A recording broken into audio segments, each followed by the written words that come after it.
Good morning, my fellow yogic travelers. I'm mighty glad to be alive today, and I hope that you are too as we continue to live, laugh, love, learn, linger, and live the life we love. I'm working on the affirmations of Emmett Smith, and basically he says that you look at your life in the light of this interpretation. It's the story of your relations between you and spirit. If you believe that divine intelligence is guiding you, inspiring you, then claim this frequently. He tells me that if I've made efforts to set things right and things aren't right, it's because I'm tampering with the symptoms and leaving my mind, which, according to him, is the real cause of the trouble, untouched. Struggling against circumstances or trying to transform things without renewing what's happening in my own mind is a dead end. Whereas they say you'll be transformed by the renewing of your mind. So thought is the only cause, and we have to take the trouble to find out how true that is. Thought is our destiny. Thoughts materialize as experience, so that we're weaving a pattern of how we do it every single day, day by day, all day long, and it's all together in our hands, according to Emmett Fox. Well, I like that idea. Gives me some power.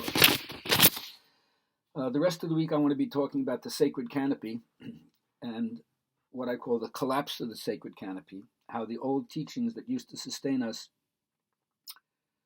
to ward off terror in the pre-scientific world, to legitimize the way we live in society, which we call plausibility structures. You can't prove it's true, but everybody buys into it, and that provides a self-identification both subjectively and collectively, or confers a certain kind of reality status, gives us meaning and value.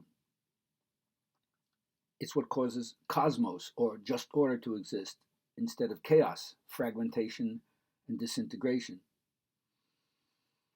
But in our day and time, we're at the terminal moraine of all the mythologies of the ancient world.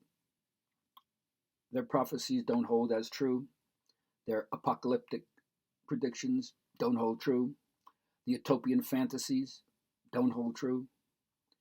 And we've also lost contact with what I call the spiritual elder, the person who harvests wisdom for the whole society and domesticates intuition and teaches everybody that separate from your relationships in the world with other people, your socialization process, everybody has within themselves a natural monastery, a kind of silent place where they can go in and reap the benefits of the quest for the unified experience, the thing that takes you beyond. What freedom here is, to me, is beyond the socially conditioned codes and descriptions that they tell you, and then you live by those symbols, and then you're in your mind all the time and not really directly in contact with reality. Also, one of the things that we all have to do is continue our responsibility to transmit what we know, both the triumphs and the mistakes, to the younger generation, because the future is in their hands. So that means we have to revision the intergenerational connection, which to a great extent, through the mobility of our society, we've lost a lot of the connections between the previous generations. So how do we reanimate the world? How do we find that axis mundi, the center from which origins flow, creativity flow, everything flows? And then how do we reinvent the American Dharma so that capitalism doesn't completely screw everybody over? How do we find the unity in the diversity, the humanity and the individuality of each person? It's not going to happen just through sales, through motivation to get more. That's a winning strategy that leads to burnout, as far as I'm concerned. And because we've been, what I call compassion has been in exile for so long in this country. And yet everything in the yoga teaching is all about service, selfless service, skill in action, and offering everything that you do, including your own suffering, to your divinity, to spirit.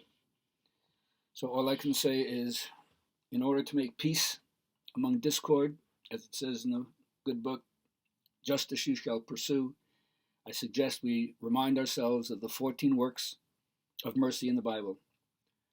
Feed the hungry, clothe the naked, shelter those who have no home, give drink to the thirsty, free the fetters from the slaves, visit the sick, ransom the captive, bury the dead, instruct and counsel, comfort people who are bereaved, admonish the wrongdoers, and bear wrongs with equanimity and forbearance, and always people ought not to faint, but to pray.